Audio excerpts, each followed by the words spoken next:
نحمده ونصلي ونسلم علی رسولہ الکریم اما بعد. فرماتے ہیں اس بارے میں کہ اپنی جان کے حقوق اور ان کی ادائیگی کرنی چاہیے، اس بارے میں لحاظ رکھنا چاہیے. تو اس بارے میں چند آیتیں اور حدیثیں لکھی جاتی ہیں.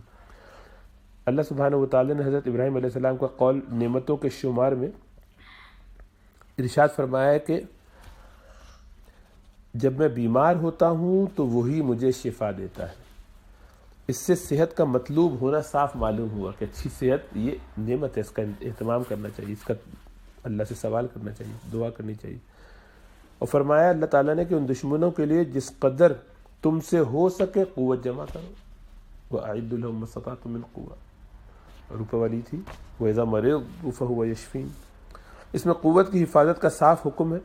مسلم بن عقبہ بن عامر کی روایت سے رسول اللہ صلی اللہ علیہ وسلم سے اس کی تفسیر تیر اندازی کے ساتھ منقول ہے، یعنی کہ اپنے دشمن سے دفاع کے لیے اپنے پاس اسلحہ جمع کرو. تو تیر آج کل کے حساب سے تو اور بھی ساری چیزیں جتنی بھی ہیں. اور اس کو قوت اس لیے فرمایا کہ اس سے دین اور دل میں مضبوطی ہوتی ہے، اور اس میں دوڑنا بھاگنا جو پڑتا ہے تو بدن بھی مضبوط ہوتا ہے. اور اس میں یہ اس زمانے کا ہتھیار تھا، اس زمانے میں جو ہتھیار ہے وہ تیر کے ہی حکم میں ہے. فرمایا اللہ سبحانہ وتعالی نے کہ اور مال کو بے موقع مت اڑانا، یعنی مال کی تنگی سے جان میں پریشانی ہوتی ہے، اس پر پریشانی سے بچنے کا حکم دیا گیا. اور جن امور کی بنا پر اس سے بھی زیادہ پریشانی ہو جائے ان سے بچنے کا تو اور زیادہ حکم ہوگا. اس سے جمعیت کا مطلوب ہونا معلوم ہوا، یعنی اپنی جمعیت کا مطلب ہے کہ دماغ اس کا کنٹینٹڈ رہے، کمفرٹیبل رہے، اسٹریس میں نہ رہے. اپنے آپ کو اسٹریس سے بچانا، جس کا تذکرہ ہو چکا کہ ایسی کوئی کام نہیں کرنا کہ جس سے زندگی میں پریشانی ہے. بلا وجہ کی کھکھیڑ پالنا، آپ کی پلیٹ میں انف ہے اس پہ بھرتے جانا، اوپر سے یہاں سے بھی وہاں سے بھی نوچ نوچ کے چلتے رہنا. ایک اچھا خاصا سکون کی زندگی چل رہی تھی، پریشانی پال لی. یہ نہیں کرنا چاہیے، یہ سب بھی جسم کا حق ہے. حضرت عبداللہ بن عمرو بن العاص رضی اللہ تعالیٰ عنہ سے روایت ہے کہ رسول اللہ صلی اللہ علیہ وسلم نے شب بیداری اور نفلی روزوں میں زیادتی کی ممانعت فرمائی. فرمایا کہ تمہارے بدن کا بھی تم پر حق ہے، تمہاری آنکھ کا بھی تم پر حق ہے. مطلب یہ کہ زیادہ محنت کرنے سے اور زیادہ جاگنے سے صحت خراب ہو جائے گی اور آنکھیں آشوب کرائیں گی، انفیکشن وغیرہ ہو سکتا ہے، اسٹریس ہو جائے گا. حضرت ابن عباس رضی اللہ تعالیٰ عنہما سے روایت ہے کہ دو نعمتیں ایسی ہیں کہ ان کے بارے میں کثرت سے لوگ ٹوٹے میں رہتے ہیں، نقصان میں رہتے ہیں، یعنی ان سے کام نہیں لیتے جس سے دینی نفع ہو. ایک صحت، دوسری بے فکری، یعنی فراغت. فارغ البال تھے، فری تھے، چھٹی تھی، اس کو یوٹیلائز کرنا چاہیے تھا. اس وقت وہ کرتے نہیں ہیں، اس وقت ادھر ادھر کے چکروں میں لیٹے لیٹے باتیں کر کے یا بیکار کے واٹس ایپ اور نیوز وغیرہ دیکھ دیکھ کے ضائع کر دیتے ہیں. پھر جب کام کا وقت آتا کہتے ہیں اب ٹائم ہی نہیں میرے پاس، ٹائم تھا اس کو یوٹیلائز نہیں کیا. تو نعمتان مغبون کثیر من الناس، کے دو ایسی نعمتیں جن سے اکثر لوگ دھوکے میں پڑے ہوئے ہیں، غبن ہو گیا ان کا. اب یہی ہے الصحت والفراغ. صحت اس کی قدر نہیں کرتے، بنا بالکل نکل جائے گی تو پھر بلبلائیں گے. صحت اور فرصت یعنی وقت اور مال، یہی تین چیزیں بڑی نعمتیں. اور اس پہ اگر آپ غور کریں تو کبھی بھی تینوں میسر نہیں ہوتی ساتھ. کچھ بھی ہو جائے ایک ساتھ تینوں نہیں ہوتی ہیں. اسی لیے جنت کا تصور بڑا قیمتی ہے کہ تینوں وہاں بکثرت وافر مقدار میں موجود ہوں گی. اسی لیے جنت جنت ہے، اور دنیا میں اس کا تصور نہیں کیا جا سکتا کہ تینوں کیسے مل جائیں گے. ایک بچہ چھوٹا جب پیدا ہوتا ہے 20 گھنٹے بستر پہ پڑا ہے، اس کے پاس فرصت ہی فرصت ہے.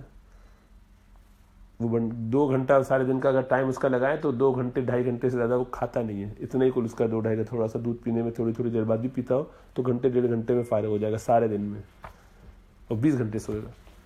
پیشاب کرنے میں، پخانہ کرنے میں اس کو گھنٹہ لگے گا، آدھا گھنٹہ لگے گا، دھونے دھلانے میں سارا ٹائم اس میں، باقی وقت وہ سوتا ہی رہتا ہے.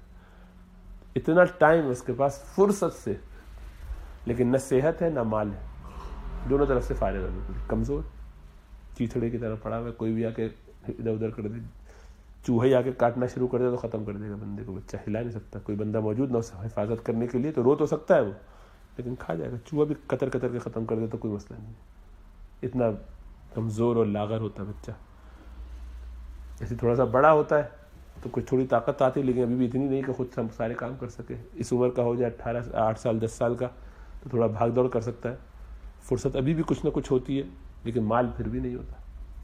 بالکل جوان ہو جاتا ہے 18 19 سال 20 سال کا ہو جاتا ہے، اب بھی طاقت تو فل آ جاتی ہے، لیکن یہ کہ فرصت میں کچھ کمی ہونا شروع ہو جاتی ہے. اور اگر بالکل فارغ ہو، کچھ کرتا نہ ہو، نکمہ بالکل پڑا ہی رہتا ہو گھر پہ، پڑھائی میں لگا ہوا ہے، باقی وقت ضائع کرتا ہے، اسکول کالج جاتا نہیں ہے، تو بھی مال تو نہیں ہے اس کے پاس، مال کے لیے تو اس کو محنت کرنا پڑے گا 10 سال اور پھر جا کے کچھ کمائے گا. جب مال کمانے کے قابل ہو جائے گا تو اتنا مصروف ہو چکا ہوگا نوکری میں الجھ کے کہ اب صحت پوری ہے، جو اکثر لوگوں کا حال ہے، اور مال بھی بہت ہے، لیکن اس کو استعمال کرنے کے لیے ٹائم نہیں ہے، نہ اس کے مثبت کے لیے نہ اس کے منفی کے لیے.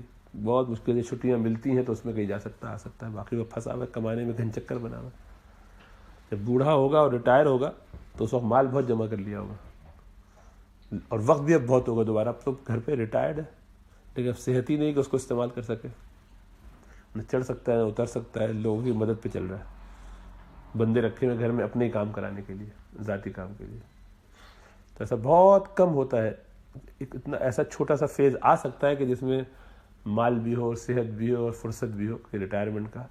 بہت کم لوگوں کو یہ سب چیزیں میسر ہوتی ہیں، کیونکہ 50 کے بعد سے ڈاؤن فال شروع ہو جاتا ہے بیماریاں، اس وقت تک اکثر لوگ ریٹائر نہیں ہوئے ہوتے، تو بیماریاں جمع ہو جاتے ہیں. 90% لوگوں کو کچھ نہ کچھ بیماریاں جمع ہو جاتی ہیں، کسی کو شوگر، اسٹریس کی وجہ سے بلڈ پریشر، الرجی، یہ وہ، ایسیڈیٹی، کچھ نہ کچھ شروع ہو جاتا ہے. ان کے سائڈ افیکٹ ہوئے اگلے 10 سال میں ان کو اندر سے توڑ پھوڑ کے فارغ کر دیتے ہیں. تو 60 کا جب ہوتا ہے اور اس وقت ریٹائرمنٹ کا سوچتا ہے تو آج اچھا خاصا 2-4 دواؤں پہ آ ہی چکا ہوتا ہے. تو کبھی بھی دیکھو تینوں چیزیں ایک ساتھ وافر انداز سے نہیں ملتی اس کو. تو پاگلوں کی طرح بھاگنے کی ضرورت کیا ایسی کسی چیز کے بارے میں جس کا فیکٹ آپ کو معلوم ہے کہ یہ ہو نہیں سکتا کبھی، لیکن لگے ہوئے کسی طرح. تو گوروں کو یہی بیماری ہے، شیطان نے یہ دھوکہ دیا ہوا ہے کہ کسی طرح یہ ساری چیزیں مجھے حاصل ہو جائیں وافر مقدار میں. یہ نہیں ہو سکتا، ہر انسان یہ چاہتا ہے، ہر انسان کی خواہش یہی ہے، لیکن یہ ممکن نہیں ہے، عموم نہیں ہے کہ ہر ایک کو ایسے حاصل ہو جائے، کیونکہ یہ کام جنت میں ہوگا. اسی لیے اس کی قدر ابھی ہمیں سمجھ میں نہیں آتی کہ یہ ہوگا کیسے. لا تعداد مال، لا تعداد صحت، بے تحاشا قوی اور مضبوط، اور مال ہی مال، اور ٹائم بھی فل جہاں سے وہاں تک پڑا ہوا، کچھ ٹینشن ہی نہیں. ہمیں یہ اندازہ نہیں تھا کہ وہ اس میں انجوائے بھی کریں گے کہ کیا بور تو نہیں ہو جائیں گے، کوئی ایسا کچھ نہیں ہے. بہت کچھ انجوائے کرنے کا ہوگا، اس لیے کہ ہم اس کا تصور نہیں کرتے، جانتے نہیں تو اندازہ نہیں ہوتا. اسی لیے وہ حدیث ہے کہ ایسی جگہ ہے کہ جس کو آنکھوں نے دیکھا نہیں ہے، کانوں نے سنا نہیں ہے، اور کسی کے دل پر اس کا خیال بھی نہیں گزر سکتا. تو پرسکون رکھنا چاہیے اپنے آپ کو، اور پرسکون رکھنے کا طریقہ یہ کہ اپنے پاؤں کو بہت نہ پھیلائے، مشکلات میں اپنے آپ کو نہ ڈالے. صرف یہی ہے ایک طریقہ دنیا میں خوش رہنے کا، دستے تمنا کھینچے زیادہ، دامن دل پھیلائے کم. سمجھ میں آیا؟ دستے تمنا کا مطلب یہ دنیا میں کامیاب رہنے کا، پرسکون رہنے کا ایک ہی طریقہ ہے کہ تمنا، بس اس کا جو ہاتھ ہے ہر وقت تمنا یہ مل جائے، یہ مل جائے، یہ مل جائے، یہ نہ کرے. اپنے آپ کو اس کو روک کے رکھے، کھینچ کے رکھے، نہیں چاہیے، اتنا ہی کافی جو ہے میرے پاس. اور دامن دل، دل کی جو ارمان ہوتے ہیں وہ پھیلاتا ہے کہ یہ بھی مل جائے، اس سب کو بھی چھوٹا کرے، سکیڑ کے رکھے.